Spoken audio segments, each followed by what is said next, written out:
This podcast represents the individual opinions of Dr. Dimitri Bick, Dr. Stefan de Graaf, Dr. Suzanne Mignon, and the guests. It should not be taken as medical advice or an establishment of standard of care. No guarantee is given regarding the accuracy of any statements. Please consult your healthcare professional for any medical questions. Please don't forget to like, follow, and subscribe, but more importantly, leave a review on whatever platform you're listening on. Reviews not only help us grow listeners, but also help us grow as a show, improve our content, and make us better. Belichick, oh how I miss you. I just wanna kiss you. They just got rid of you. Oh Bill Belichick, you didn't flatten that ball. It was Tom Brady. You didn't Spygate. You didn't Deflategate. He's innocent. So why fire him when it should have been Mr. Kraft? Oh, Bill Belichick. As long as you cut the check, fight the wrong man. Why fire him? They called it a dynasty. He got 7 Super Bowls. Oh, Bill Belichick. Whew. He made me the man I am. Oh, Bill Belichick. Whew. Why fire him? Yeah, that's the Bill Belichick. Hope y'all like that. Yeah. So we were actually going to do kind of a serious opening segment today because it sounds like Draymond Green truly had a mental health breakthrough with Adam Silver when he came back from suspension. And then we had the week that we had with Nick Saban retiring and Bill Belichick getting booted. Bill Belichick deciding to part ways. He parted ways. Of course he did. It's all about the wording. Pete Carroll retired and Mike Vrabel got fired.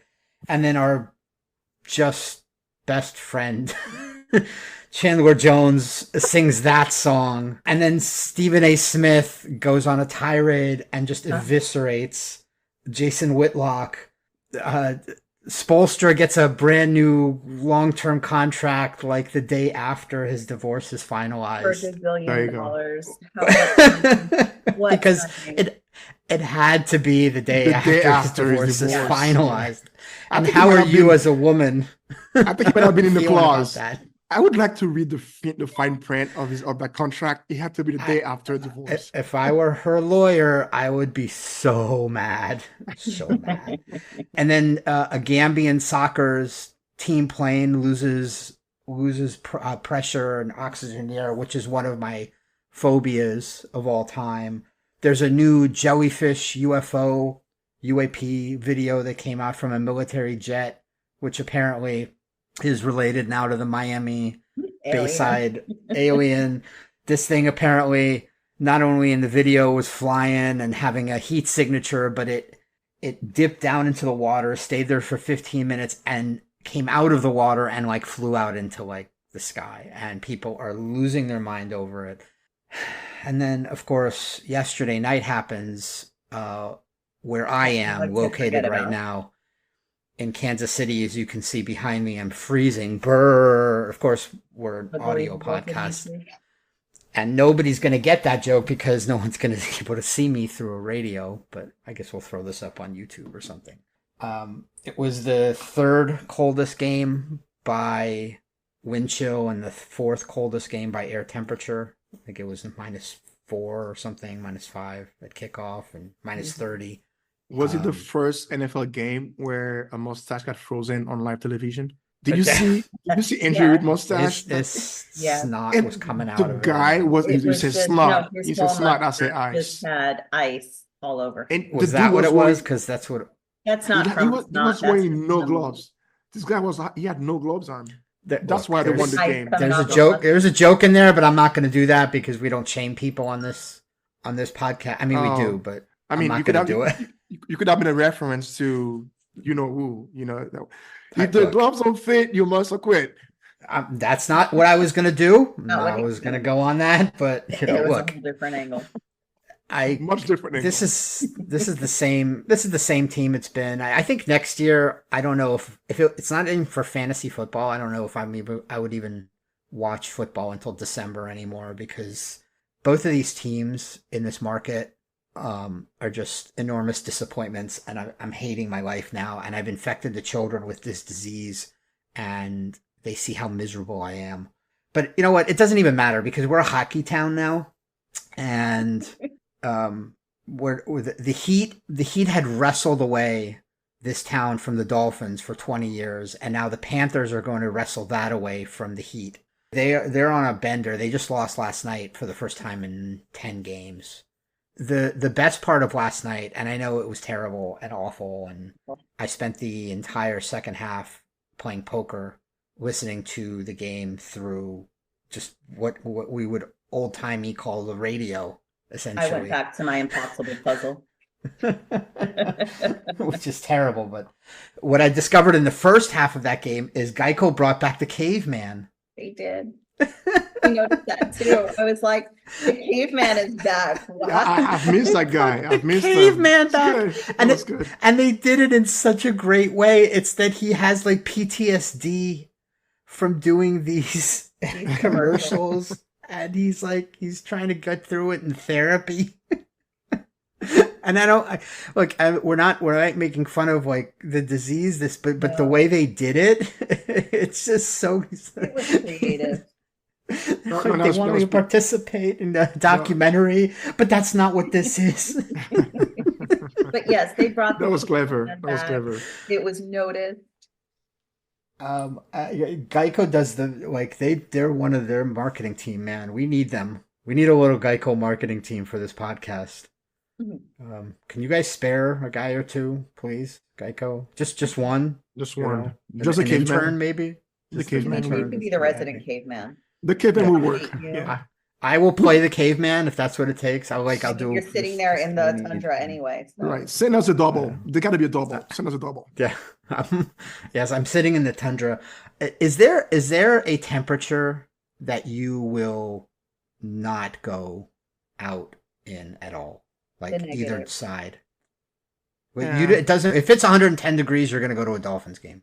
So yeah, and I've done that.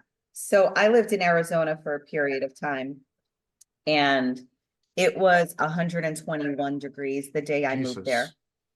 And that whole bullshit about them saying it's a dry heat, and so it doesn't feel. It is a dry heat, though. Yeah, so it feels like your head is in an oven, and you get this blast of hot, dry air instead of humidity. And Sounds fun. I wound up with nosebleeds, and my hair was dry and my skin was dry, and it was awful. So no, I won't do those extreme temperatures when there's no humidity, but I will do it for the humidity makes it so much worse. It does, but at least like your nose doesn't bleed and your skin doesn't dry out.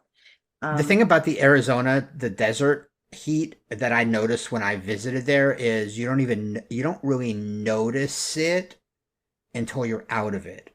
That's what I've noticed is you're in it and it's like, oh, this is not so bad. And then you get inside and you notice that you're completely sunburned. Like the sunburn doesn't hurt until you're out of it. Whereas the humidity sunburn, you're getting it as you're getting it. No, the heat is super bad when it's that hot, and then it drops down during the night. Right. It's like you can't go swimming in the pools during the day in those temperatures because it's just so hot, and the water feels like a bathtub, and it's not refreshing. So you're just inside in the AC the whole time, and then. But you would go to a Dolphins game in that weather. I've done it, and I sweated. But what about the other side? I had cooling towels and everything. So negatives, it's pretty cold. And I've been Yeah, in but 50-degree but weather. the things with negative, you can dress accordingly. You can put how many sweater you want. That's right. But in But the Can't take all your clothes off. you can exactly. I was gonna say you can go out naked. But in Miami, People that do in Yeah. Miami. in Miami, The Florida man would. The Florida Florida would. man will do whatever he He'd do can. it.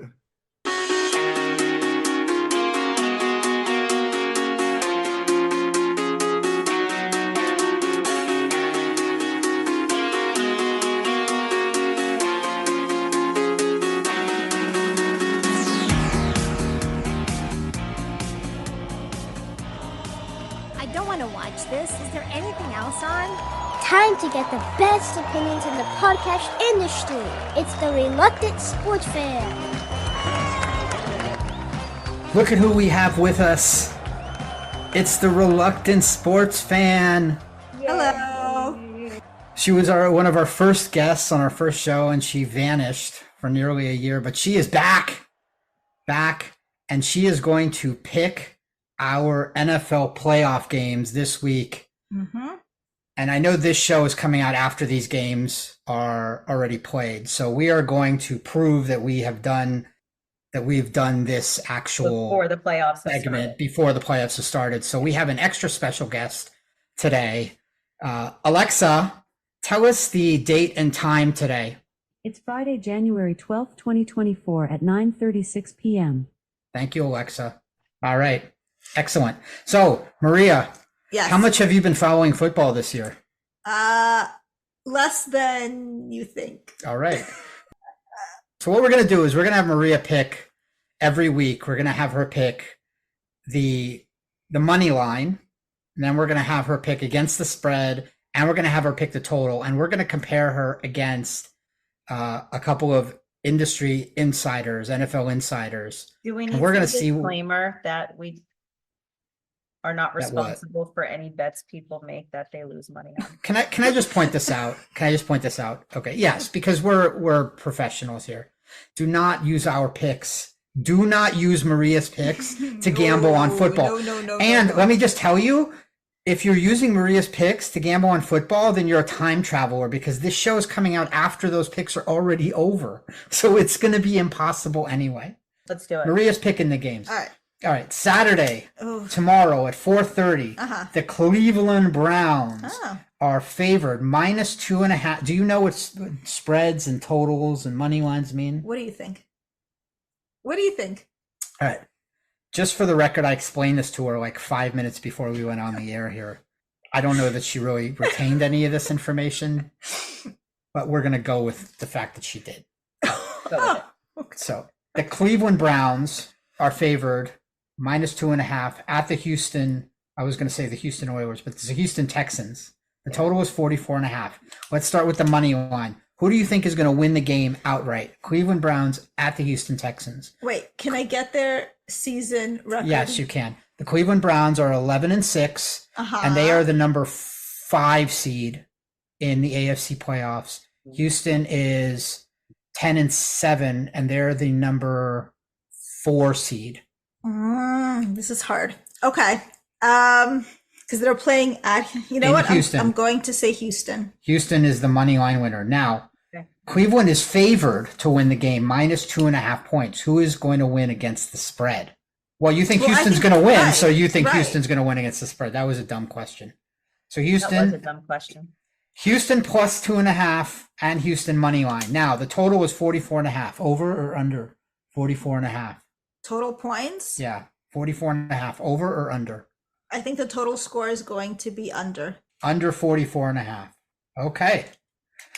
Let's skip over to Sunday because we're gonna save the best for last. We're gonna save the best You've for last, right? You've disappeared into the snow. Maria's gone. Okay. She's There frozen. was an avalanche. An There was an avalanche has avalanche. consumed Maria. I'm And back. apparently She's in back. Buffalo too. That's what's going to happen. Yes, there's lake effect snow in Buffalo. They were going Yeah. to move it to Cleveland. By the way, the ticket prices for the game in Kansas City are like $50. 45, We can $50. still go, Suzanne.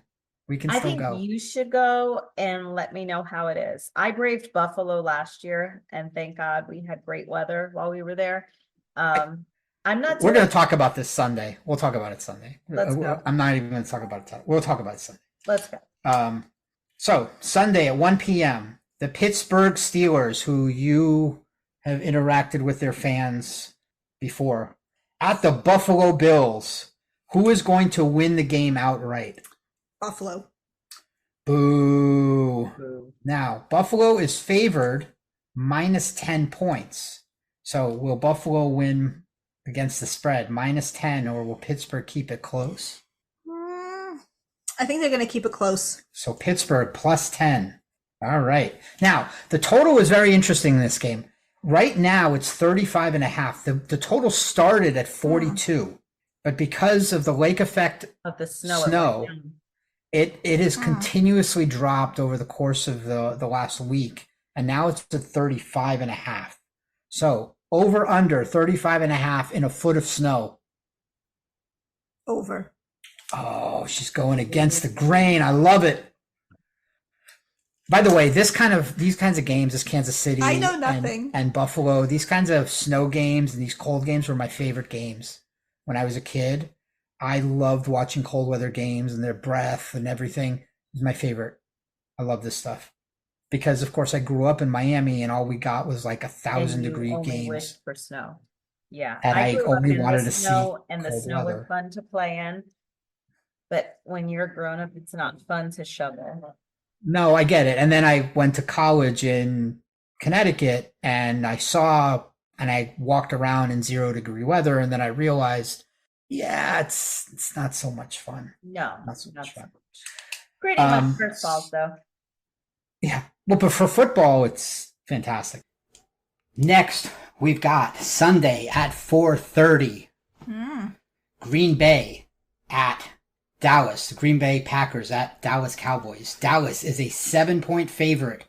Green Bay is the number 7 seed. Dallas is the number 2 seed. Green Bay is 9-8. Dallas is 2-5 at home. What do you mean 2? I'm sorry, 12-5. I was going to say that. 12 and that's that's bad. not very good to be the second seed. Yeah.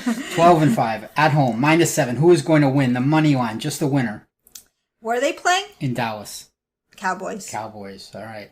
And -7. They're giving a touchdown and an extra point. Sure. Sure? Sure. All right. And Dallas -7. The total is 48.5.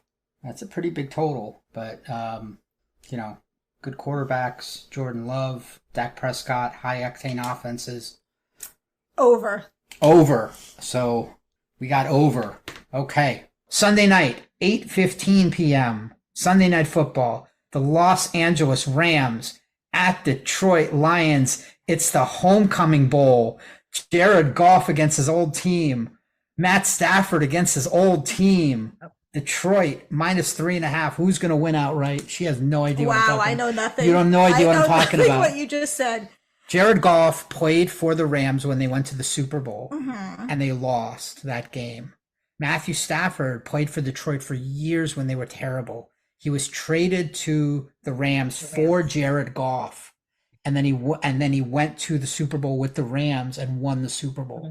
So these two quarterbacks have history with both of those teams. Yeah. So it's the homecoming bowl. Okay. That's what they call it. It's a very important game. Plus, Detroit hasn't won for their old teams, and Detroit hasn't won a playoff game in 30 years.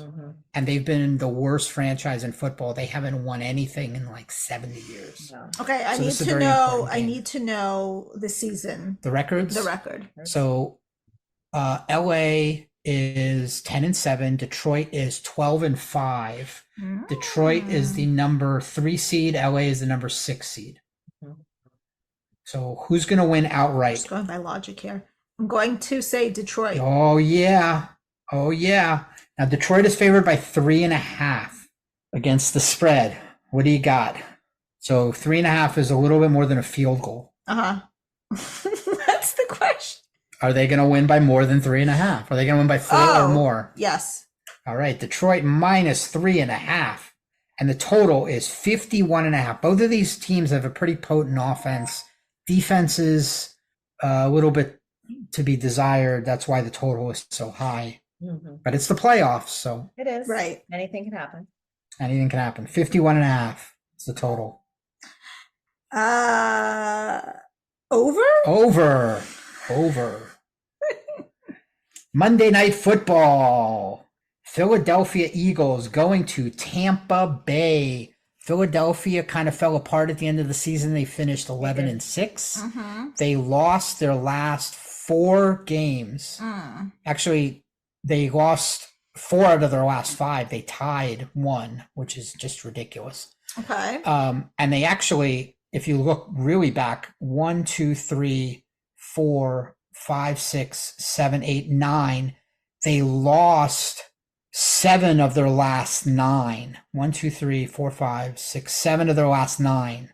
And they only beat the Giants in 1 of their last 9 games. And then they tied the Browns. So they really fell apart at the end of the season.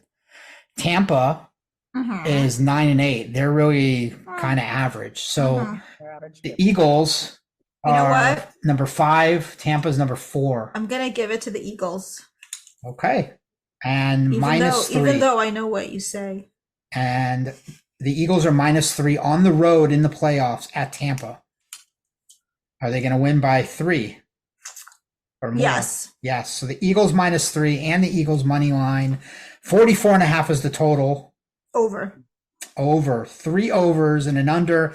And now we get to the big one, the big enchilada, the only game that really matters. The only game that absolutely matters in this world.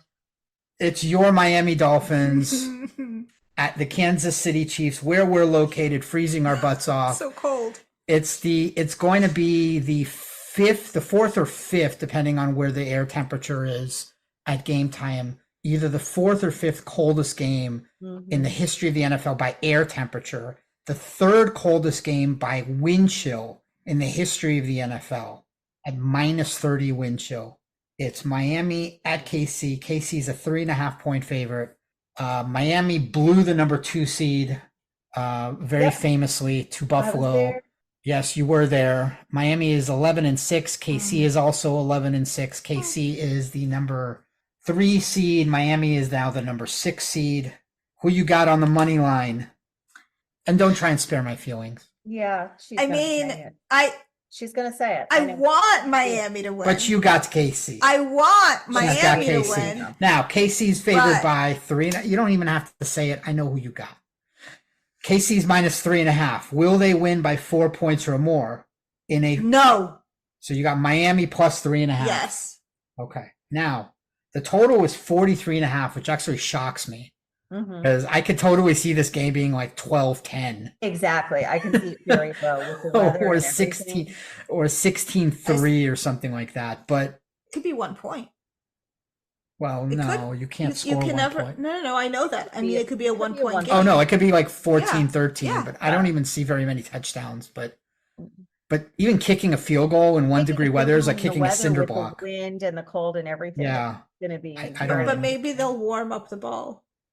No, they can't do that. They can't do that. And then we're going to have a whole Deflategate situation. And So I remember that. Big scandal. Okay. So 43.5, over or under? Under. So under. 2 unders, 3 overs. Let's review. Saturday, Maria is on Houston, plus 2.5. Houston on the money line and under 44.5. She's got Miami plus 3.5. KC on the money line and under 43.5. I don't have Miami. Miami plus 3.5. Oh, yeah. And Miami and KC on the money line. And listen, I want Miami to win. So not so much for you, but for the children. For our children. Yes. Our children have now our children have now been infected with fandom. Good. Pittsburgh at Buffalo. She's got Pittsburgh plus 10. The Bills on the money line and over 35.5. The Cowboys -7 and over 48.5. The Rams at Detroit. She's got Detroit -3.5. Detroit on the money line, obviously, and over 51.5. Philadelphia -3. Philadelphia on the money line and over 44.5.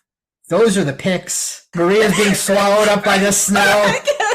The avalanche comes over. It just got her. Now she disappears.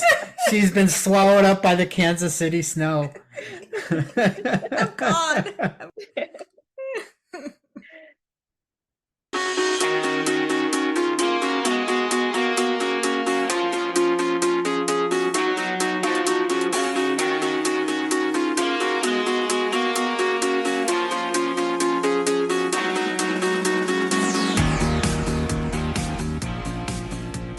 So we promised everybody we were going to do the Aaron Rodgers, Jimmy Kimmel thing last week. So let's do the Aaron Rodgers, Jimmy Kimmel thing from last week. Everybody has a take on this. Everybody has their own opinions about what he said and Jimmy Kimmel's response. And we're going to have our own thing. But the direction we want to go in is whether or not we have mental health takes on whether or not conspiracy theories are good or bad for society. And I've got my own takes on this, and I think you're going to be able to figure out exactly where they are. But so briefly to kind of summarize what happened, in case you've been under a rock for the last, 2 weeks to a month. In February, Aaron Rodgers went on Pat McAfee, the Pat McAfee show, and said, which he does every week, and said that the recent rash of alien sightings that were coming out were a distraction from the Epstein, what's known as the Epstein list, which has all of these people, these famous people that might have been involved in the Epstein Island or whatever situation. Jimmy Kimmel went on his show and made fun of that and said that, the kooks and the wackos like Aaron Rodgers needed to go back into concussion protocol. Aaron Rodgers got offended by that and upset. And then so he went back on Pat McAfee a couple weeks ago, and then he said this. Do with the Epstein list that came out? Feels like That's supposed to be coming out soon. That's supposed to be coming out soon. Look, this guy's been waiting in his wine cellar. Yeah. I've been waiting in my wine cellar for this thing. A lot of people, including Jimmy Kimmel, are really hoping that doesn't. All right. Obviously, a clip from this particular program was run on Jimmy Kimmel's show. Whenever Aaron brought up the list, and then Jimmy mocked him for it. Aaron has not forgotten about that, but here we are, sitting right in front of that nice bottle of scotch. What do you say? I'm waiting to celebrate something. Oh, yeah. He's been waiting That's for the that. one. He's been waiting for Hey, I'll tell you what, if that list comes out, I definitely will be popping. And it was cut off, but he said he'll be popping a bottle. Let me just start with, I don't think Aaron Rodgers understood that Jimmy Kimmel does a comedy show. If everyone Jimmy Kimmel mentioned his show would get offended, then there would be a every single day news cycle. But they do. Comedy, it's a late night comedy show. They do. Yeah, but they do. They do get offended. But they don't. I mean, it's a comedy show. It's like a roast. You've been to roast, right? It's like a roast night. Yeah, but they don't. I don't think they see it that way, because usually in roasts, the person that's getting roasted has chosen to be roasted. Yeah. I agree with you, but here we are in the situation that we're in now with identity, everything. And then lawyers got involved. Yeah. Nick Wright, who is that's right, who's a sports broadcaster. He does TV. He has his own podcast. He came out and he had this take on what has happened to Aaron Rodgers. And the reason I'm playing this from Nick Wright, and I'm going to play another clip or two from him after this, but the reason I wanted to play this is because he had a really good analogy of what this kind of is. There may not be a precedent for this situation in sports. The story is Aaron Rodgers, who is undeniably one of the most famous athletes in America today, arguably the single most powerful player in the single most powerful league we have, has crossed the Rubicon from wacky conspiracy theory guy to malignant force in the culture, and nobody seems to have batted an eye. No, if Steph Curry went on the Dan Patrick show and just casually said, implied that Julia Roberts murdered somebody and seemed serious about it, I don't think the story would be, is this going to affect Dan's relationships with Julia's movie studio? I think the story would be, what the hell happened to Steph Curry?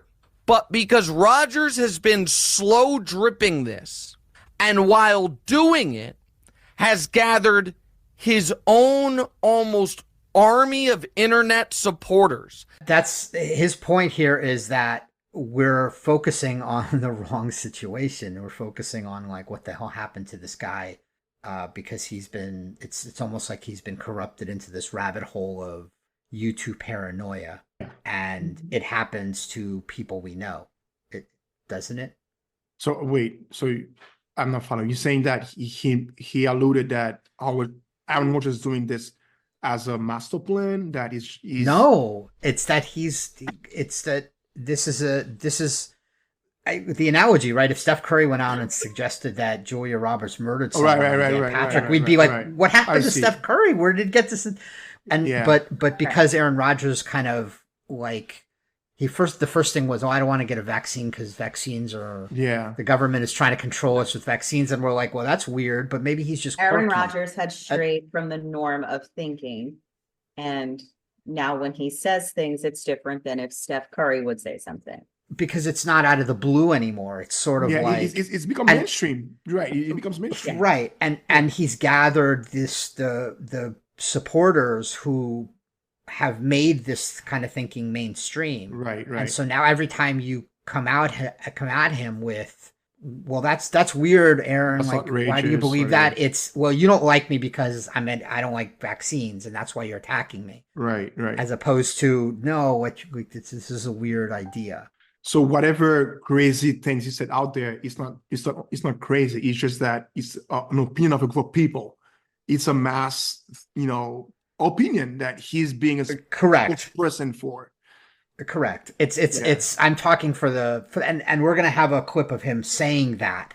Right. Exact that thing. So Let me play the Jimmy Kimmel response. Jimmy Kimmel, after Aaron said the thing about Epstein, him being on the list, Jimmy Kimmel tweeted at him, I'll see you in court, or something to that effect.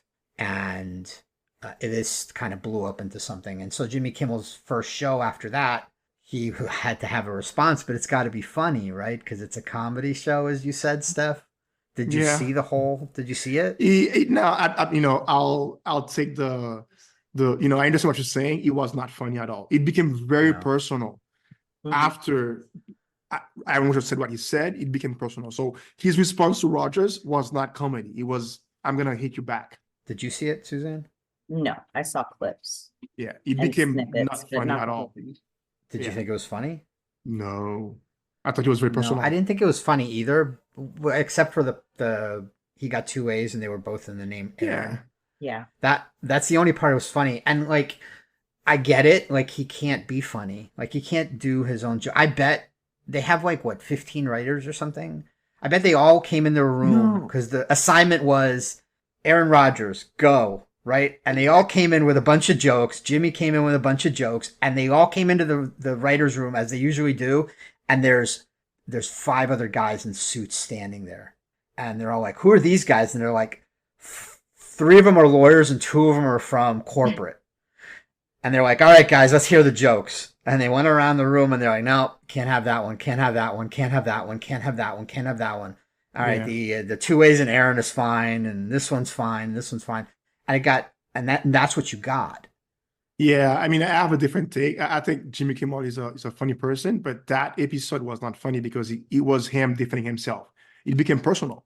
Usually, but don't you think the lawyers got a hold of that? Of course, sure. Because he went to battle. He went to battle against somebody else. It was not a normal night for him. He went, I'm gonna respond back to somebody else. It became him being a subject of his own show.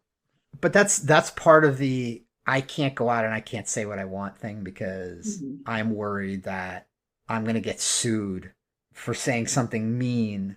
Yeah, and that's funny. I'm gonna make a reference to Stephen A. show because he said in his rant that this is not ESPN, this is my show, this is my podcast. Right. I can say that's right. And he went on. He was profanity-filled rant about things that you should not say on TV or radio if you care about your job. And he was like, I don't care about this. It's in my podcast. And he went on, and to your point, Jimmy Kimmel could never do that. That's right, because it's not his. It has his name on it, but it's not his show. It's not his show. Right. Here's the biggest clip of him talking about Aaron Rodgers. There's a little bit of preamble before that, but basically this is the meat of the response. Judge for yourself. Aaron Rodgers has a very high opinion of himself because he had success on the football field.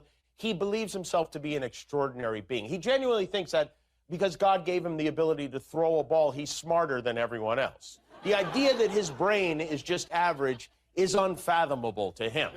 We learned during COVID, somehow he knows more about science than scientists. A guy who went to community college, then got into Cal on a football scholarship and didn't graduate, someone who never spent a minute studying the human body, is an expert in the field of immunology. He just put on a magic helmet, and that G made him a genius.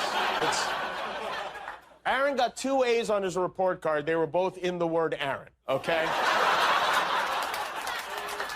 And can you imagine that this hamster-brained man thinks he knows what the government is up to because he's a quarterback doing research on YouTube and listening to podcasts. I looked it up. This is actually a thing. It's called the Dunning-Kruger effect. Yeah, we did a thing on the Dunning-Kruger effect too and stuff like that. They call what he did education shaming. I mean, I don't know. I mean, and then it's a joke. I get it, but I could feel that there was some, maliciousness in it or maleficent intent into it. Was it though? I think it sounded like more. It was much more pointed. His comments. It was very. When you listen to it, it's not like his usual line of roasting. It was very pointed. Yeah. It was said with emotion behind it. You could hear it in his voice. Yeah. And granted, because people hear something Aaron Rodgers says, and then he gets implicated in it. And of course, you're going to feel some type of way about that, especially when the allegations aren't true, as he said. I agree. And I go further. I don't think Jimmy Kimmel will react to something Aaron Rodgers said if he didn't have that much following. Aaron Rodgers has a lot of following. He's a conspiracy theorist. People listen to him. People believe about what he says. So that's why Kimmel got offended. Well, yeah, that's what Nick Wright said too. Right. It's because that guy moved masses. Right. But they call this education shaming. It was a little bit harsh, the hamster brain stuff. But and this is, people say these kinds of things and all this stuff, and the retort is always, they call us stupid. They say we're dumb, and that's sort of what Jimmy Kimmel did and implied that. But how do you explain to someone that they don't know what they're talking about because they don't understand something without telling them that without implying that they're ignorant or dumb or make them feel like their intelligence is being attacked because I know how. Well, you're not a doctor, so why should I listen to you? You're saying I'm dumb and I don't know. Yes, I'm not saying you're dumb about globally, but you don't understand what you're talking about. How do you do that? You do that because then they're going to say, well, you're attacking me because I'm dumb. No, you do that straightforwardly without making it a joke, without mentioning the indication. You just put them in the fact. You don't know this point blank, period. You don't even make a joke about it. You could have said, you have not read anything. You don't have any insight into that. So you are completely ignorant about the matter. You don't have to say. This is the victim thing. I think if he had left the education part out of it, you went to whatever second year college, whatever, I think would have been fine. The fact that he put his education into it made it, salty. But I think that there's a way to say things. And yes, I think he tried to be funny with the education shaming, but I also think it was done as a personal attack on Aaron Rodgers. It wasn't just a joke as if somebody's being roasted. Okay. I think whatever he had to say, without saying that they're stupid, is I don't think you have all the information to make such a conclusion. Done. Yeah. And it could have been serious and said, I'm going to have my lawyer look into it. And that's it. That's allegation that you don't have any you can't say that on a comedy show. That's not funny. You say that but once you say, I'm going to have my lawyers look into this and respond, the public then sees that almost as an admission of guilt. Exactly. Because then it's like, oh, I did it. And then, it's like, And then yes. people assume, and then it goes in. So you either pick one route. You either go to the serious SWAT like you did in Twitter. I'm not gonna say X in Twitter, or you don't do anything on Twitter and you do it as a joke. Now, you cannot do both. Let me play the explanation here because I want to make this relatively fair. Although when you're playing the victim, they're never going to feel like you mean the explanation from Rodgers? Aaron Rodgers, yeah. After okay, yeah, okay. Because they're always going to feel, people that feel attacked are always going to feel attacked. Anyway, this is Aaron Rodgers now after the Jimmy Kimmel jokes, coming back on Pat McAfee a week later, trying to quote unquote explain himself. I thought he made it worse. Then we fast forward to this last week, right? And I said that a lot of people, and I'm quoting myself here, a lot of people, including Jimmy Kimmel, are really hoping that doesn't come out. End quote. That's what I said. That's the entire quote. Okay? I was referring to the fact that if there is a list, which again, this hasn't come out yet, this was just a deposition, right? And there are names on it, then that would be the second time that a soft brain, junior college student, wacko, anti-vax, anti-Semite, purveyor, spreader of misinformation, conspiracy theorist, MAGA, whatever other things have been said by him and other people in the media would be right twice. Now, let me just say that is the truth, number one. Number two, I totally understand how serious an allegation of pedophilia would be. So for him to be upset about that, I get it. Did you watch the quote? Because that's exactly what I said. Verbatim what I said on the show. Okay? I'm not stupid enough, even though you think I'm an idiot, and you made a lot of comments about my intelligence, but I'm not stupid enough to accuse you of that with absolutely zero evidence, concrete evidence. That's ridiculous. So I'm glad, and I think we can agree on something, is that one, those crimes are heinous, and two, I'm glad you're on the list because those who are on the list, and this is what I think we can agree on, that at minimum there should be an inquiry into their involvement, especially if they went to the island, and at maximum there should be an investigation into it. Yeah, the thing is like 6 minutes long. He uses heinous like 10 times. But have you ever used heinous in your life that much? I don't think I've even used that word in 47 years that many times. I've had to use it in death penalty cases when they've used heinous? that as an aggravated factor. One of the aggravating factors is that the crime was heinous, atrocious. I've only heard that word so so many word times. Comes out. If you watch SVU, that's where I hear that terms in the in the introduction. And that's how you know a lawyer wrote that. A lawyer handed him a piece of paper with a paragraph on it and said, remember this 8 million times, memorize this and read it. And he's like and he was like trying to remember it overnight and couldn't remember it and remembered like a few words from it, like I'm not stupid enough to accuse you, because that's like the you, like that was the one that was and heinous, and it's a heinous crime. And that's speculation. Give Aaron Rodgers right, but I find it interesting in that part that you played that he acknowledges that Jimmy Kimmel was rightfully so upset due to the allegation of pedophilia. Right. Well, but yet again, he made the allegation.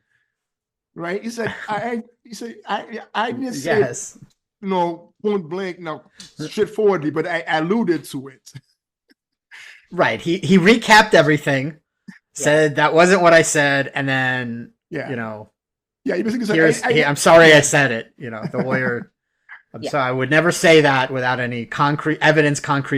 It's the lawyer paragraph at the end was But look here. This is now, to me, kind of the meat of this, because media, and I want to give Aaron Rodgers credit here in this next clip, is because he's not right, but he's also right in this next clip, because he goes into the victim card thing. They call me names. They do this thing. They want to get rid of me because they don't agree with me.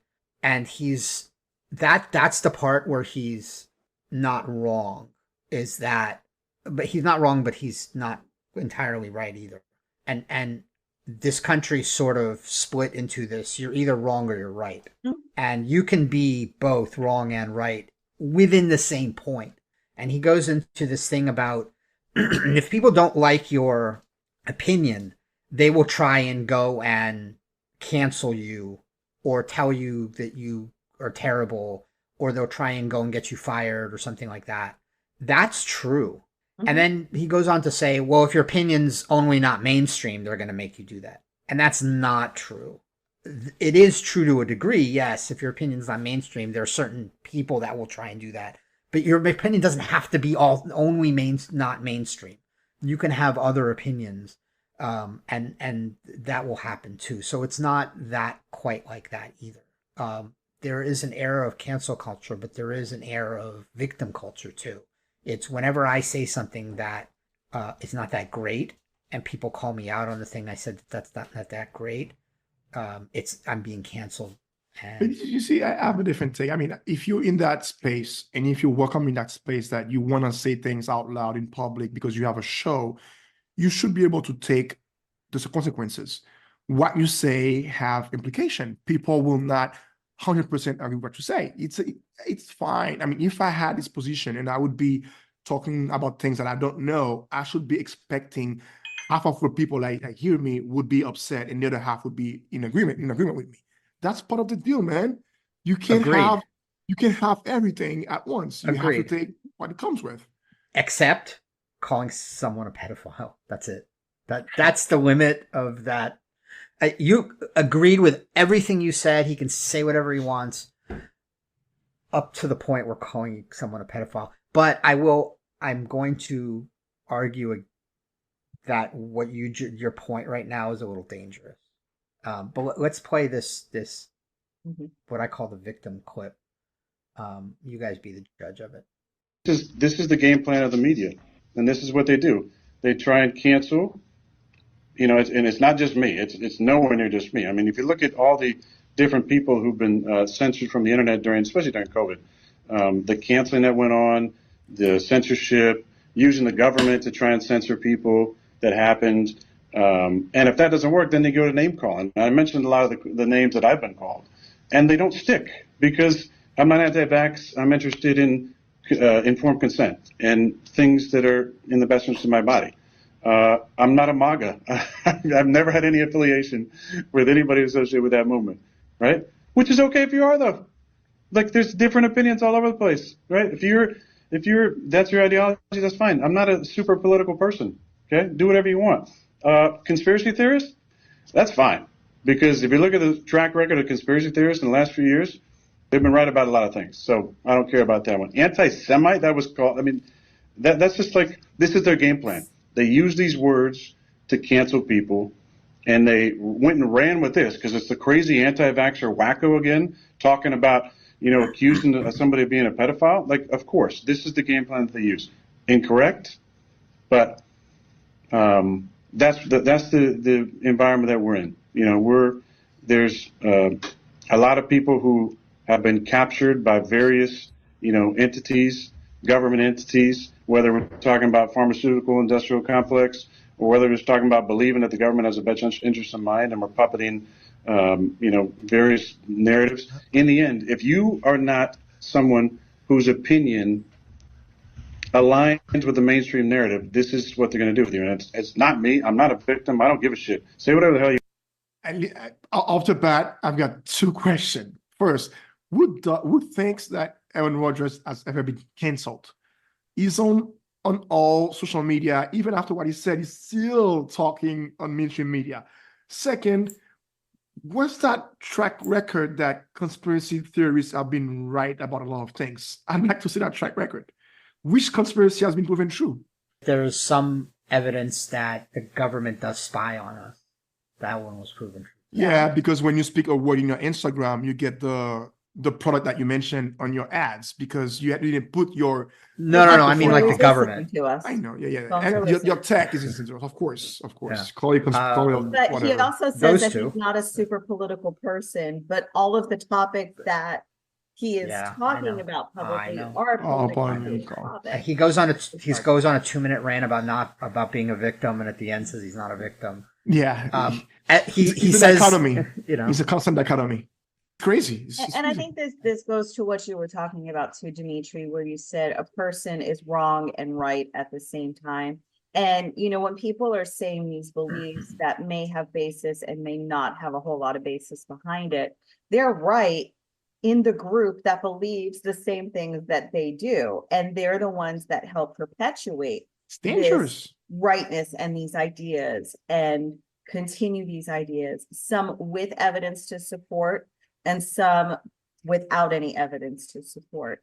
And then the wrong part is everybody who doesn't ascribe to those beliefs. And that's just human nature. You're going to have what we call the in-groups, out-groups, and what the in-group believe, that's the right way of thinking. And I'm going to go even further to catastrophize this a little bit. How do you think extremism starts? Somebody has a conspiracy idea, and they find a group that believe in it, and it expands and they create an alternative belief, and they all buy in. That's how you get people to be extremists, right? So it's a dangerous let me get idea. to this article. That's right. This is a good segue. Let me get to this article, and why these are dangerous. It's an article by Karen Douglas from the University of Kent. Why are conspiracy theories harmless? And I'm just going to list them, the positives and the negatives, in this article, and I'll link it in the YouTube video that comes out with this article. The positives that have been found: it promotes a sense of community with marginalized groups, opens political debate, increases accountability, encourages transparency, inspires people to mobilize towards collective goals with the intention to bring about social change, which I would argue is actually a negative, to be honest with you. But they're arguing it's a positive, an attempt to understand social and political realities. And when I say they, what I'm saying is that she curated a bunch of articles. She isn't arguing for any of these positions. But I will also argue that any of those positives are vastly outweighed by the negatives. And again, I'm just going to list them here. Radicalization, and it becomes a radicalization multiplier. So it not only brings in people for radicalization, but when they're already in there, they further radicalize them while they're already radicalized. So people that are more predisposed to conspiracy theories agree with the statement that violence is sometimes an acceptable way to express disagreement with the government. Cough, cough. January 6th. Cough, cough. Yeah. Which is why I think that the inspire people to mobilize towards collective goals with the intention to bring about social change is not a positive. It's actually a negative. Prejudice, more likely to have negative attitudes towards outgroups. Science denial and rejection of expertise and scientific findings. And workplace turnover, which is not something I expected. Behaving in conspiratorial workplace ideas decreases job satisfaction and makes you more likely to quit and turn over. Yeah. I mean, I don't have the answer, of everything, but I do think speaking freely have consequences, and that doesn't mean I want people to be censored, but there have to be some kind of, limits. Words can be dangerous. That's it. We talk about the purpose that these things serve, and some of the research says that there are some psychological characteristics that are shared by people who buy into these theories, these conspiracy theories. And one of those is anxiety. And the thinking behind this is that these theories and then this sense of belonging to this group of people that all believe this way is almost like a scapegoat for their feelings of anxiety, whether it relates to political unrest, the unknown, the uncertainty about any of these issues. So that's one of the reasons behind why people believe in these theories as well, to really alleviate their own anxiety. We're basically out of time on this segment. I want to end on this other Nick Wright clip from that same show and why he points out this is dangerous. And this is really why it's becoming even more dangerous, because in the age of technology, you could actually make these conspiracies falsely true.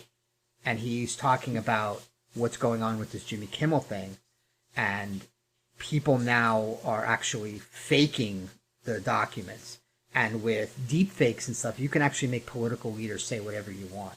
So this is why they're even worse now, because of the technology. So this is the Nick Wright clip.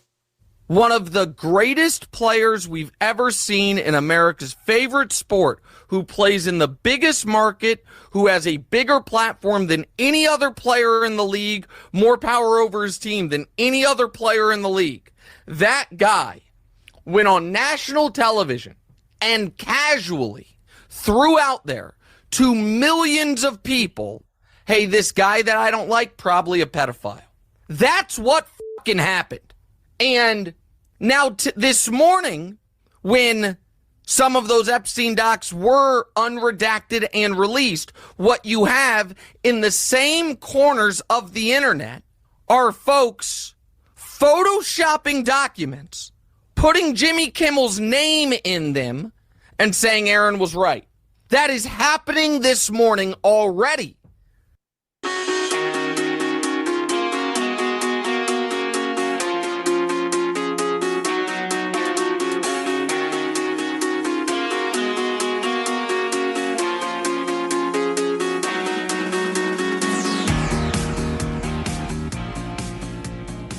Our guest today served as a security and intelligence covert operative.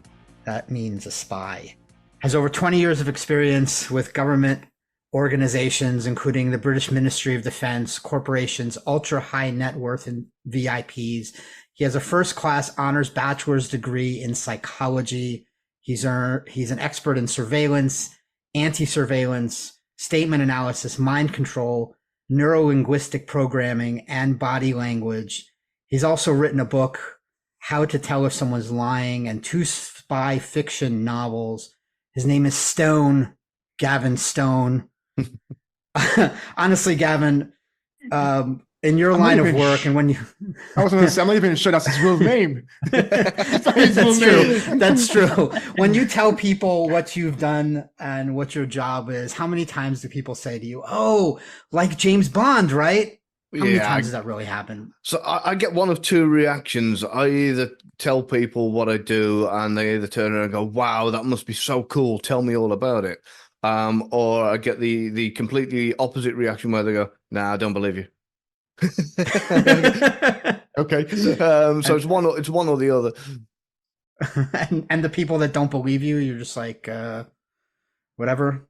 Yeah. Do they say like, tell me something juicy to prove it?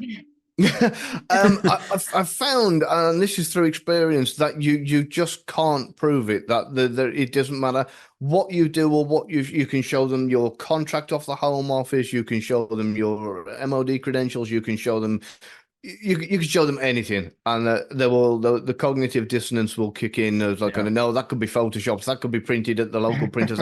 So you just like, and I think online is even worse. I remember I put a first aid kit for sale online once, and somebody said this has been stolen off an ambulance. I said no, it's my own trauma pack, and we got into this great big.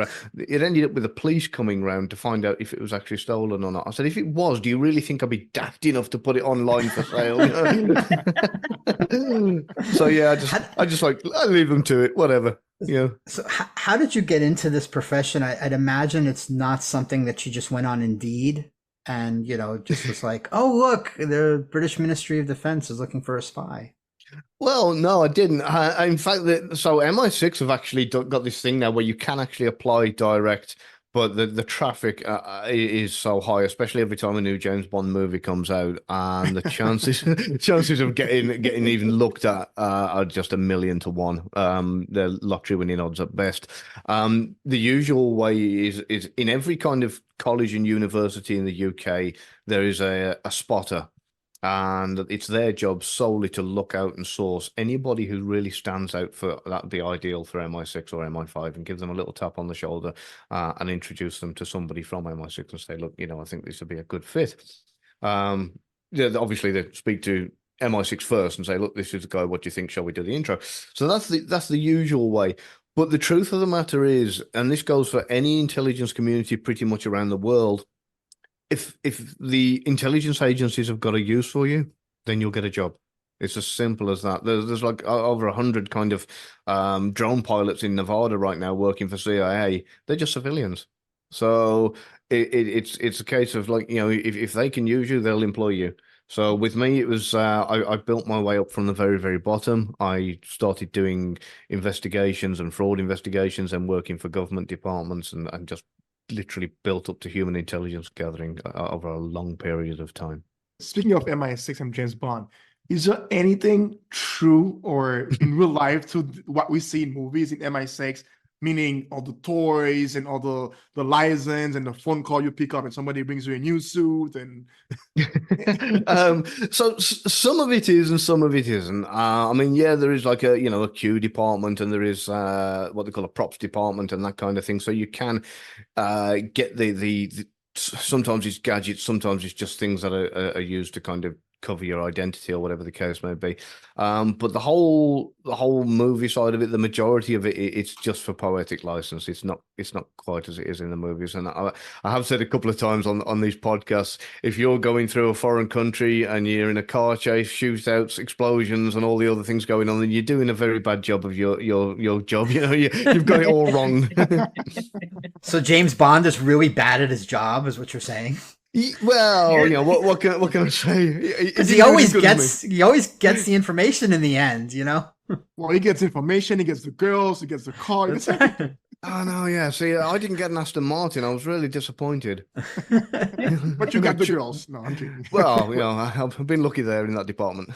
I listened to one of your other podcasts where you were talking about some of the things that you did and especially this the Russian railgun story. Yeah. And so I was wondering, what's the biggest misconception between what people think you actually do, like on a daily basis, and what you actually do on a daily basis when you wake up?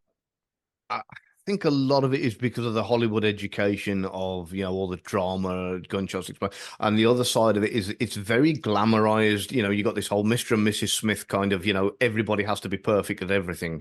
But it's kind of, I've caught my car keys before I've dropped them kind of scenario. And if I had $1 for every time I tripped up, then I wouldn't need to work for the rest of my life. So, the fact that, this kind of impression of a spy is somebody that never makes a mistake, always gets everything right, instantly brilliant at everything they turn their hand to, that's a fallacy. What it is, they're looking for somebody who is teachable in anything.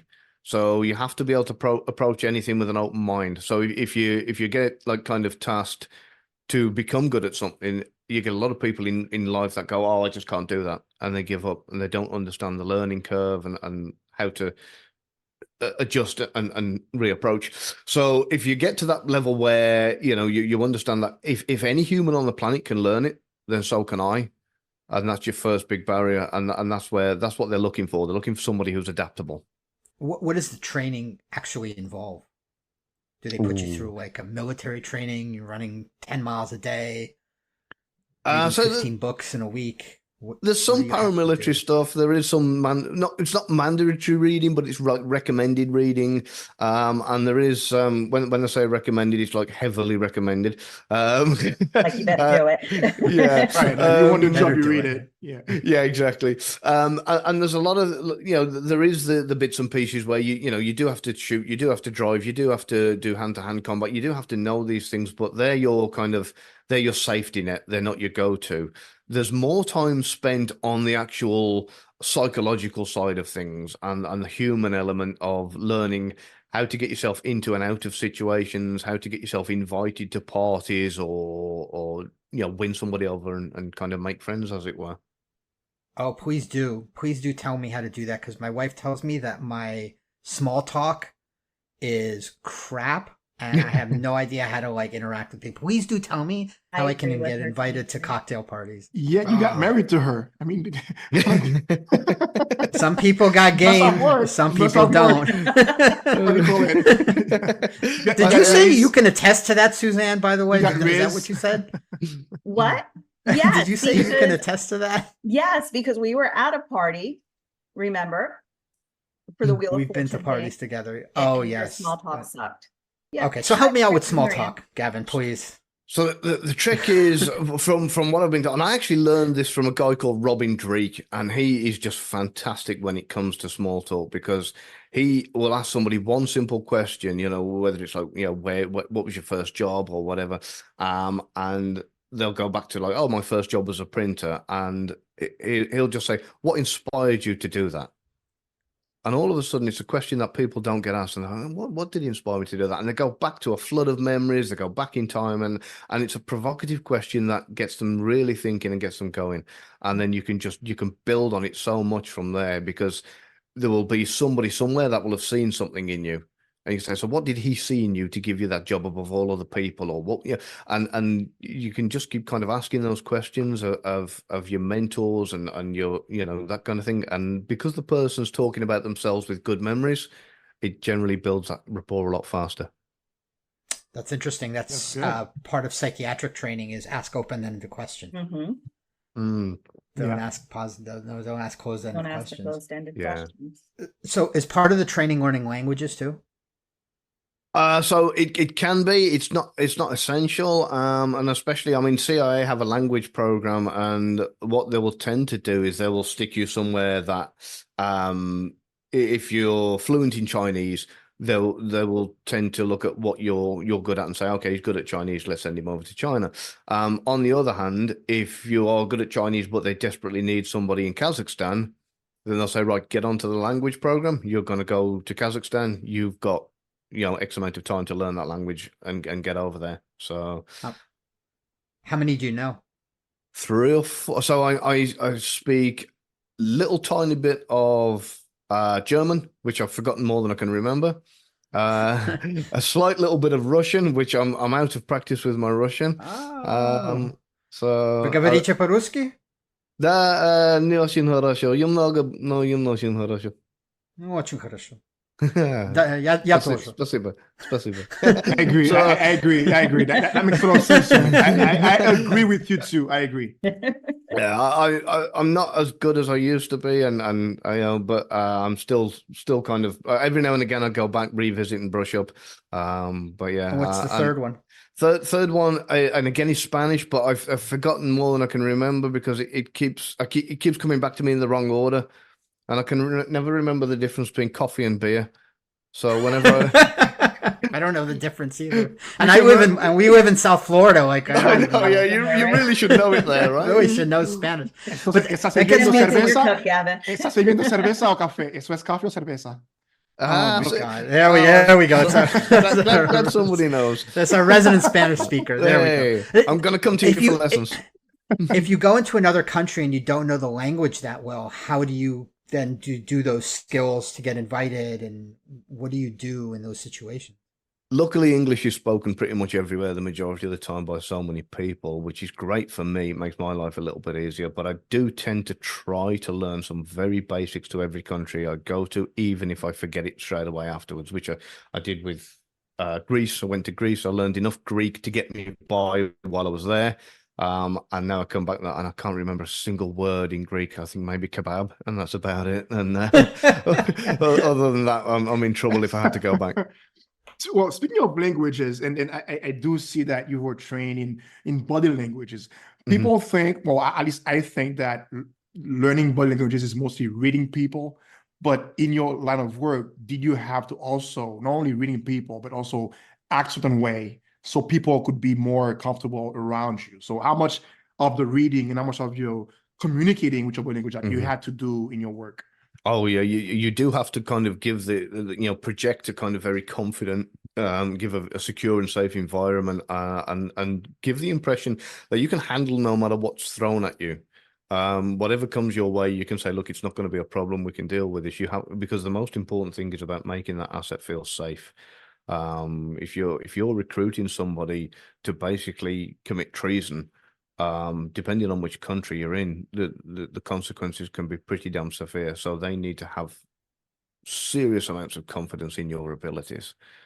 So yeah, body language, both reading and projecting, is vital. How do you know the information you're getting from them is true? So if it's what they call single source information, then that can be a lot trickier. But generally what you will have is that kind of, and it won't necessarily always be yourself. You'll have half a dozen assets in the area.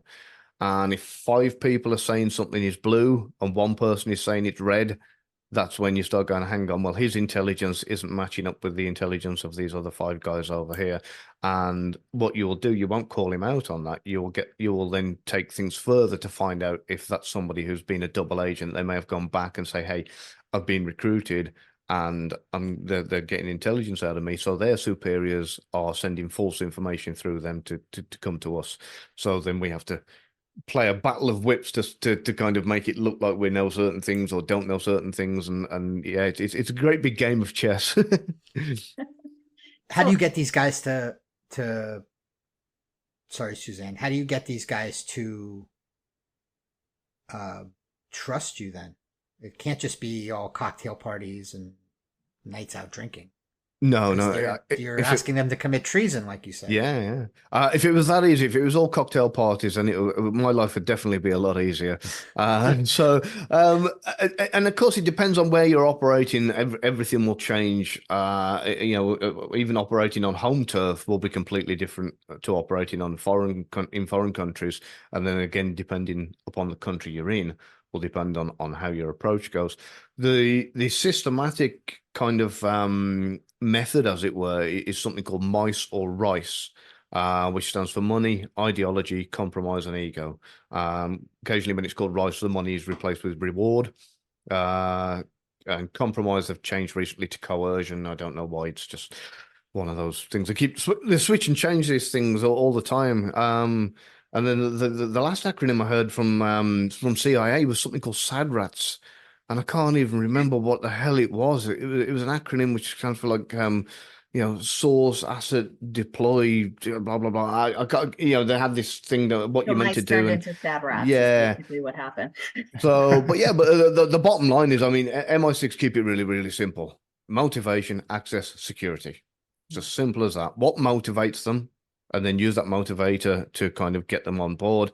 Have they got access to the secrets we want? And then lastly, security. That's the one that all the guys at MI6 ignore. They don't care whether it's secure or not. It's not. It's as simple as that. So they just have to do their best to kind of, damage limitation, as it were. What kinds of things have you been asked to get information on? Like in general, not specifics, obviously, because I know that you're not allowed to talk about certain things, obviously. Yeah. So why would they send you out to get information and intelligence? So it'll all be what's down to adjusting the political landscape, and they might send you to, say you've got a particular Russian president, and they say, look, we've spotted something. We need you to get next to his advisor or his doctor, and we need to know. There was this thing not so long back where they spotted his walk, and they said, his left arm's not moving while his right arm's swinging. Could this be a medical condition? And so the idea is you go in with the intention of getting close to maybe his medical advisor and getting information out of them, because if it turns out that he's got some kind of terminal illness, we have to then look at the political landscape that's going to follow if something happens to him or if he steps down. Who's going to take his place? Who are the potential people that are going to take over? And how is that going to affect us in our country, in the rest of the world and everything else? If the good guy gets in, is he going to be an ally? Or if somebody who's a bad character gets in, is that going to be, a serious threat to Western civilization? So that's a simplified version. But yeah, obviously, it's a lot of it is down to like kind of the information that will shape the political landscape. How many different countries have you been? Oh, different countries. I've actually lost count. Tens of dozens. If I sat here, like kind of thing, I was actually going to get one of them scratch off maps once. Have you ever seen those where you can scratch off each and every? I just thought there'd just be a pile of black bits of scratched off stuff on the floor and a big one single coloured map with 1 or 2 dots left. So I just thought, no. So which continents have you not been to? Is that a better question? Been to all of them, including Antarctica. Oh no, Antarctica. Oh yeah, that reminds me actually. I noticed. Was it last week's show you did something on the Miami aliens? Yes. Yes. Yeah. There is a wonderful conspiracy going around that if you reverse the exact global coordinates of them all, it brings you smack bang in the middle of Antarctica. and that was why they reckon the aliens made a mistake. So they've flown halfway across the galaxy, and the dyslexic aliens have managed to land in the wrong place. Hold the thought about the aliens. I do want to get into conspiracy theories with you. We're going to break some news. Okay. With you, Gavin. Hold on. Speaking, you mentioned Intel. We talk about Susan asked about Intel and secrets. Is there? You don't have to tell me which one, what they are or not. But were there any information in your life or secrets in your life that you gathered that you wish you had not? That you'd be like, oh man, I wish I wasn't the one that they sent to get that information. What am I doing with this now? Yes, please, something juicy. I can't share what it is, but I can tell you there's lots of things, everything from information that I've found out to jobs I've been offered that I've turned down because of the ramifications of those particular contracts, right up to, I mean, even the training to a degree, which teaches you to kind of, and my dad hates it. My dad's a news freak. He's got the news on all the time, and he's constantly keeping up with everything that's going on in the world and all the headlines. And I'm completely the opposite, because I'm watching the news and I'm going, yeah, no, that's not right. And I'm looking.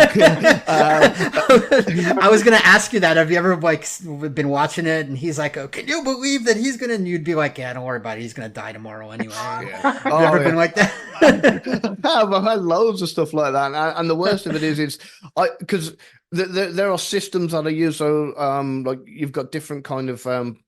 Here in the UK, MI6 has got this thing called IOPS, which is information operations, and they kind of work alongside with the news to kind of help guide where we want things to go. And there's it's really complicated, but there's lots of things that they try to use to steer the opinions of the masses, whether it's war related, whether it's politics related. And of course, if you look at a lot of them, they have a lot of similarities. You can see scripts and certain buzzwords and certain. Oh no, Gavin, you're not helping us with this. I know. What you're basically making this accusation is that the government is feeding the narrative to the media. Oh, would I say something like that? Oh no. From his lips to Aaron Rodgers' ears. Oh no! And we just did a whole thing on Aaron Rodgers saying that the media is feeding a narrative to the people. Well, Aaron Rodgers does some things correct, I guess. Well, look, that actually brings me to my next question, which is: have you ever been out on an assignment and you found out some intelligence about the guys that sent you out that was negative about them, and then was wondering, what do I do with this information about my own government that is negative, or the VIP that hired me, and what do I do about this?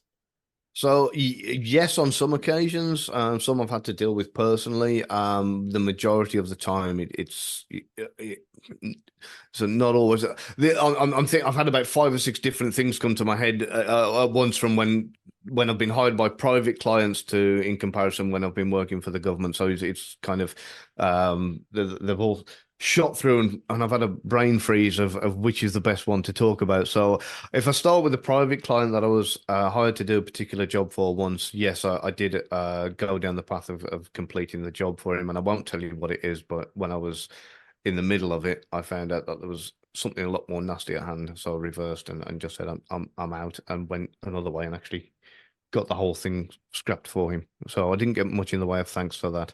That sounds so nebulous and so vague. I'm sorry I can't be any more specific with that. That's fine. That's fine. So on the other hand, I've done jobs for the government, and I've gone out to a particular country and I've done a little task, and let's just say I know what's caused it, and then I've come home and then I've watched the news, and then the news is saying something completely different. And I'm thinking, no, I know, because I was I was the guy who made that happen, and they're blaming, so yeah, that happens a lot. And Dimitri and I relate to this as well.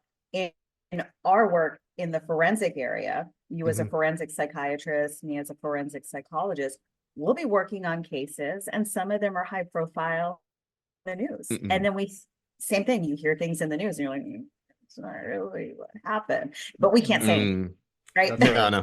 So we just have to keep hush and just do our job. But this is making me very sad, because it's making the conspiracies sort of come to life. And again, hold that thought.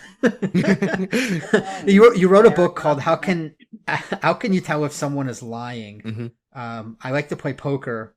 Tell me how to figure out if somebody's bluffing. The easiest way is to look for what's not normal for them. So if you've got somebody who normally, I mean, this is probably going to be teaching grandmothers to suck eggs, but somebody who gently slides their chips into the table, in one pile, and they do this every single time they place a bet, but then all of a sudden they look at the cards and they just throw their chips in rather than slide them across the table. That is not normal for them. That's not their baseline. So if there's a change, you've got to ask yourself why there's a change. So what you're looking for effectively is just change. Anything that is different and abnormal. That's pretty cool. Pretty simple and pretty cool. That's excellent. Good. That should be the mental health tip of the day, actually. That should be. the mental health gambling tip of the day. Oh, that's not good. That's not good. Gavin Stone. Day full, your poker day full of hiccups. I have to go by. I'm heading over to the. I've never heard gambling and mental health in the same sentence being positive. Neither have I. I didn't think that was. I don't want to ever be the one that's quoted for that. We're not doing that. Do not do this. No, disclaimer. We're not advocating. We're gonna put a big disclaimer about gambling. Do not do what I just do not do what I should. Actually, I forgot to ask you this earlier, but I imagine just up and absconding to another country in the middle of the day, must affect your personal relationships. How do you handle these kinds of personal relationships with this job? Alcohol. Lots of meaningless sex, kind of enjoying James Bond. James Bond. So there you go. See, when you said, do they get some of it right? Yeah, there are some bits. Right. Actually, what it's done over the years, it's actually affected my relationships more on the side of not on the kind of getting up and going away. But one particular occasion, I got into a relationship and I didn't tell her what I did. I just said I worked security. And after a while, it was starting to get serious. So I sat her down and said, well, look, the kind of security that you think I'm working isn't really what I'm actually doing. It's more national. And so she kind of, took it all in. And at the end of it all, she just looked at me and said, so our entire relationship has been a lie? And I said, no, not all of it, just the bit about my job. But it turns out that was enough to kind of annoy her enough to get him go and never speak to me again. Was she a spy working for someone else to get to you? Oh, I hope not. I think if she was, we got to put a twist in this, Yeah. Are you skeptical of people you meet? Or are you always thinking this is a spy, or does she really like me? More so, like. This is going to sound crazy, but guys, when if you get like kind of some gentleman who's all of a sudden approaching you and starts talking to you, my guard goes up and it's like, who are you? What do you want? Why are you here? So we could be spy for what you know. Yeah, you could be. Yes. This totally incompetent show that can't even get an HD video out on YouTube is 100% a spy organization. That's actually, what a brilliant cover. Yeah, will this get you in trouble? Like, will this appearance could get you in trouble? No. So the only things that I'm kind of limited to what I can talk about really are specifics. So I can tell you about training. I can tell you about kind of countries I've been to. I can tell you about jobs I've done loosely, as long as I don't tell you this particular gentleman was recruited by me in this year and gave me this secret. And because that as long as I don't share the secrets, then the rest of it is pretty much. Now, at one point, the secret society tried to ban one of your books, right? Yeah. That was something that I put a Freemason's secret in my debut fiction novel, just to wind them up. And I was hoping that it would make bigger headlines than it did, and I was hoping like kind of to go down the route of Peter Wright of MI5, who in the 90s he wrote the book Spycatcher, created it in a way that he knew it was going to get banned, and it went straight to #1. So I tried to kind of follow his example there. I did exactly the same. I revealed the Freemasons' secret in the book, hoping that some Freemason somewhere would go, we want to get this banned, which they did. They moved to get it banned, and it was unsuccessful. It's still on the shelves, but it didn't affect book sales as much as I'd hoped it would. Yeah. So here's what I understand. So you here with us, you're saying, I'm Gavin Stone. My entire life, I've been hired to get some information. How is this not interfering with what you do? Like, let's say somebody watched this podcast, and then next month you go to a country, and then you say, "Oh, I'm the new handyman in this building," or whatnot. So, how is this not hurting your work?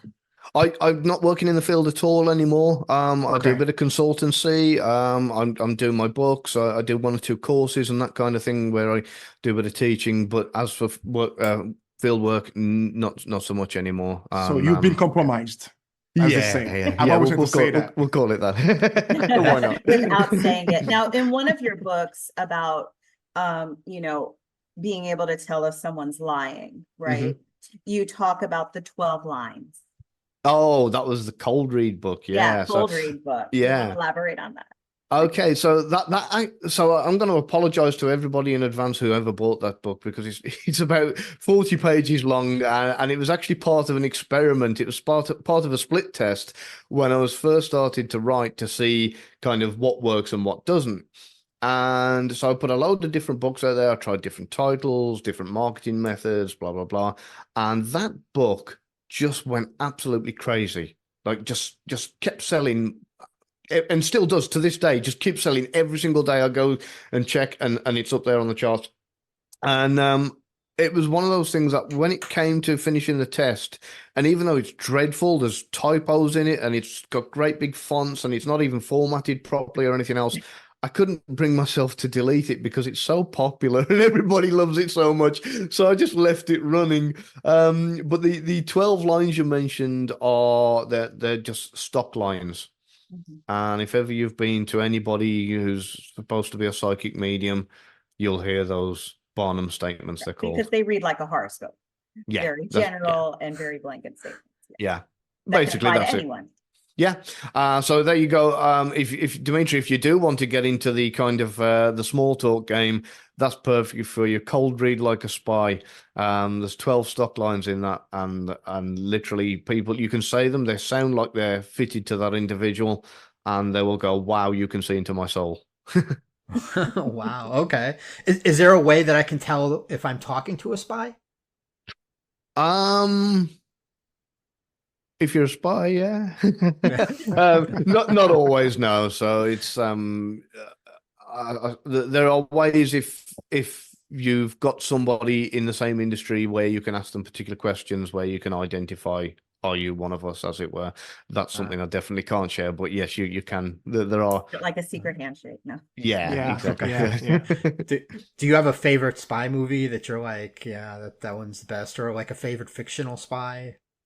Oh, I think, to be honest with you, I like The Recruit, which was very, very close a few years ago to a lot of the reality and the training was there. Movie. Yeah, it was pretty good. I do like watching James Bond because I grew up on it, but it's not something I watch. I watch it knowing it's entertainment, and you've got to suspend your beliefs. So. Okay. Who should be the next James Bond? Me. All right, there you go.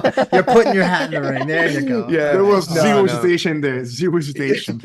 No, actually, you'd probably do a pretty good job yourself, Dimitri. Why don't you put yourself forward? I don't think I can do the accent. He's a Russian implant. He can't. Yeah, a bit of practice. Be the Russian Bond. I can practice, but I would love to do it. I'm also 5'4", so I don't think that's gonna work. No, that's fine. We can give you a big haircut or something. Elevator shoes, right? Yeah. What is the coolest high tech gadget? You said you do have like a Q department. What's the coolest thing they ever gave you? Oh, let me think. What was it? Actually, this was actually while I was working over for the Americans, and basically I just had a little card, like the credit card type thing. You know, when you go to a hotel and you blip the card and it opens your room door up. It was one of them that just literally open any access card door, whether it was fob card, whatever, and it would just open anything. God. Unfortunately, they made me give it back. I tried to tell them I lost it, and they said, "No, you haven't." That's a shame. That's a cool one. Yeah.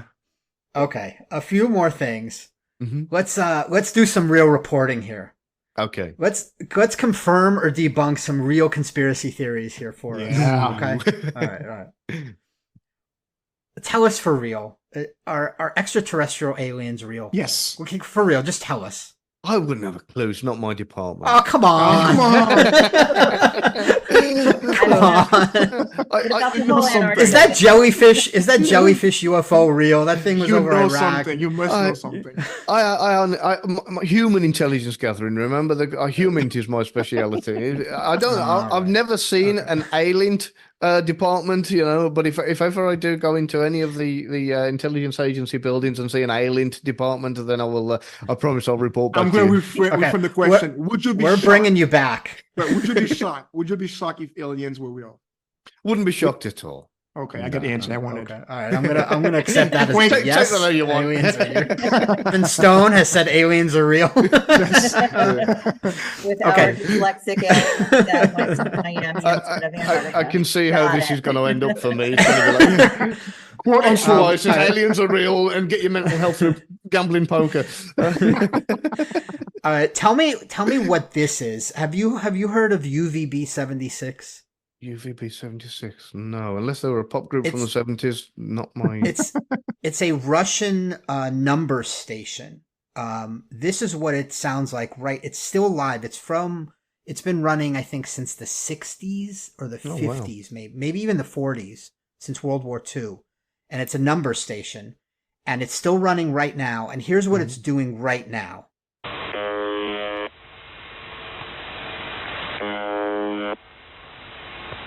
So it's just broadcasting static right now. Wow. But it's also done this in the past.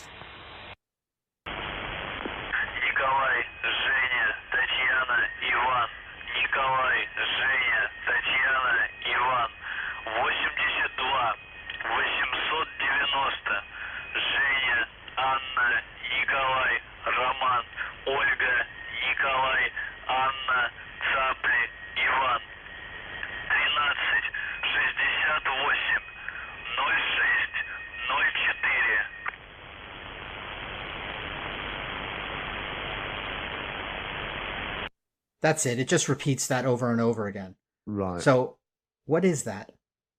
At a guess, and I'm just going off some of the work that I've done in the past, that is some kind of a safety net that is going to be there for people working out in the field, that is constant, that is non-stop.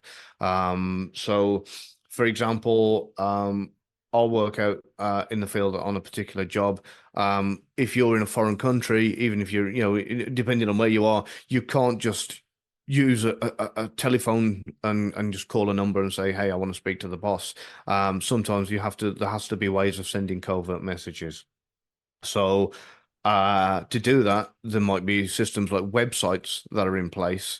And these are completely innocent looking websites. That it could be a dating site, it could be a pottery making site, whatever.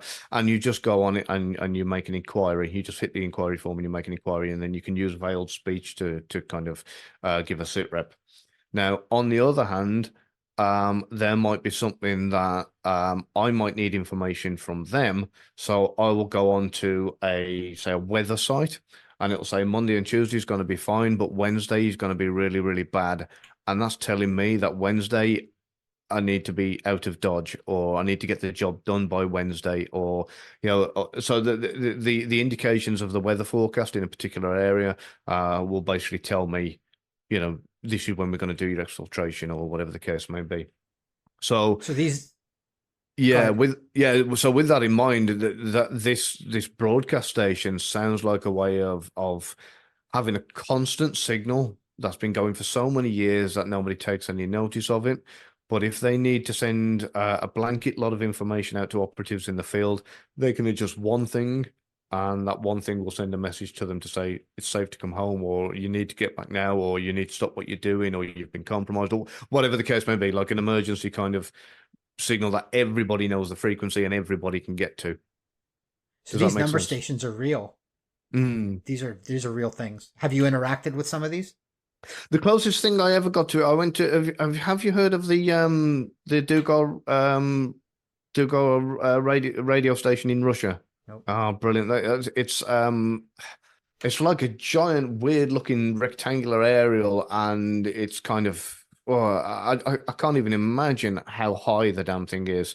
But if you've got me on my Facebook, you can see a photo of me standing next to it, and if it's this big, I'm like a little dot here, and it goes on for about a mile. There's some fantastic drone footage flying over it. That was the long distance kind of sensor, as it were. It's nicknamed the Woodpecker. And during the Cold War, I know, yeah. I'll tell you the reason why in a while. But during the Cold War, that was the long range sensor for nuclear weapons that were being fired from other countries or the US. So because they wanted to pick it up straight away so they could react. There's a short range, and the short range would only allow them 30 minutes to respond. And within that 30 minutes, they wouldn't have enough time. So there's basically a guy in a station that has to press a big red button if that picks up any nuclear weapons being launched. And it interfered with all the local TV and radios. If the wind blew through it, all the local TV and radio stations would get this going on, and that was why it was called the Woodpecker, because it sounded like a woodpecker. So. Awesome. Okay, I'm going to get you out here on two more questions. All right. Okay. You wrote you wrote a book, a fictional spy book, and I heard on a podcast that you were on that a first draft of this book. You said that one of the things in it was so detailed that it could have started World War III. Yeah. So let's go viral. Let's do something here. Let's start a war. We're 1 minute from the nuclear clock anyway, from the end of from midnight anyway. Let's start a war. Let's start World War III here, and let's give us something juicy from that draft. Something juicy. Okay. Well, what I will tell you, at the particular time in question, there was a certain prime minister in this country. I'm sure you'll know who it is. I'll just say we'll use the word Tony Hare for now. And if you can't figure out who it is from that, then there's something wrong. No idea. No. So Tony was involved in certain things when it come to invasions in the Middle East. And during my course of being prompted to find out certain information, I inadvertently found out information about him, which then led to, it just had a domino effect of, it was like tennis, like, well, I've found that out, and that's because of this. So I went and investigated that, and I went, oh, but that's because of this. And I was just backwards and forth. And I was just gathering more and more and more intelligence till in the end, I kind of gave everything over and just said, this is way above my pay grade now. Off you go. And so it kind of goes back to that question earlier when you said, have you ever found out anything that you wish you hadn't? That was just, I just opened a can of worms and just handed it over and just said, yeah, your mess. and they buried it, probably, is what happened. Yeah. Yeah. And if I hadn't kept quiet for as long, they'd have probably buried me along with it as well. So there you go. You heard it here first. And here you are. You're still here. So if I go missing in the next kind of week or two, then it's your fault. Then I'm going to be real nervous. Dimitri asked that question. I'm going to be looking at my Ring camera and being like, who's that weird guy with a British accent at my door? Hello, love. We're just here to talk to you. Yeah, my kid's out tired. See, you could be Bond. There you go. I don't think so. So last question, we're going to get you out on here. Who is your English Premier League team? Oh, Joe, it's such a cultural thing here in the UK. Everybody supports a football team. And I get asked all the time, Gavin, who do you support? And I say, I can barely support myself, never mind a football team. So so what I do, I was born in the middle of England in a town called Wolverhampton. And our local Wolves. The Wolves, everybody. And that's probably why I'm such a Wolf. I'm a fanatic when it comes to the animal. So yeah, I go with the Wolves purely by default. Awesome. Okay. I mean, we've gone, and it's been what, 35 minutes now, 45 minutes. I could go another hour and a half with you. I've got so many questions, but we're gonna have to cut it off at some point. So this would probably be the best time. Thank you so much for coming on. When the conspiracy of the aliens finally is dropped on the world, I'd love to have you back to No let us problem at know all. that you knew this all along and the department that it was in. This was fantastic. It was great. Well, thank you for having me. It was enjoyable. Thank you so much for coming on. No problem.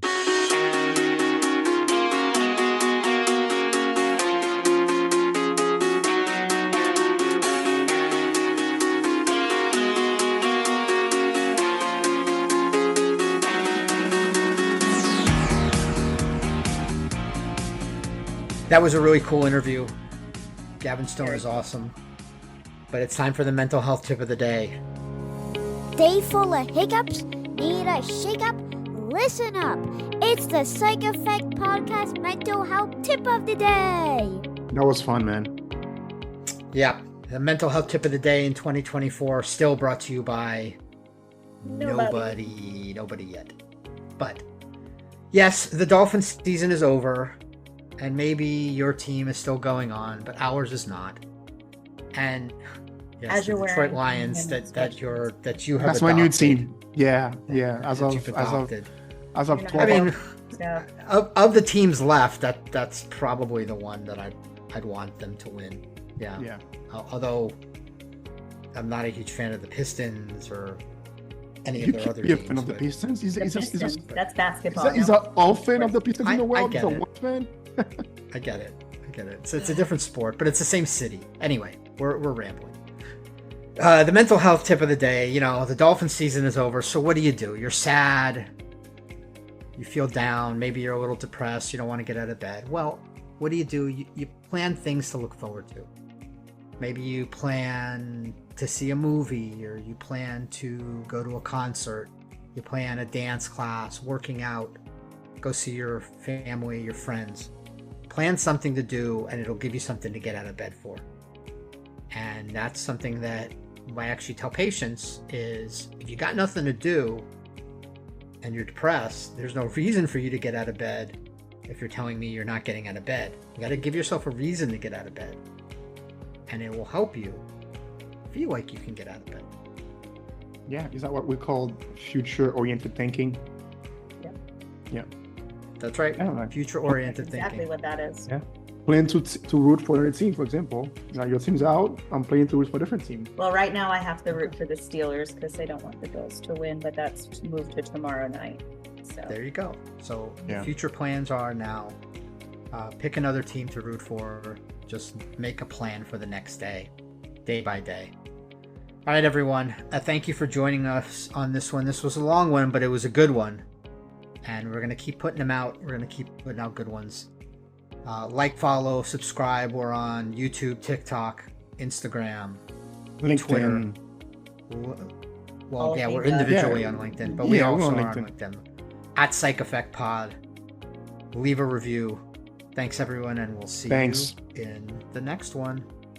The previous podcast is for general informational purposes only, and represented the individual opinions of Dr. Dimitri Bick, Dr. Stefan de Graaf, Dr. Suzanne Mignon, and the guests. It does not constitute the practice of medicine or other professional healthcare services and should not be taken as medical advice or an establishment of standard of care. No guarantee is given regarding the accuracy of any statements, and no doctor-patient relationship is formed. The content on this podcast is not intended to be a substitute for professional medical advice, diagnosis, or treatment. Please consult your healthcare professional for any medical questions.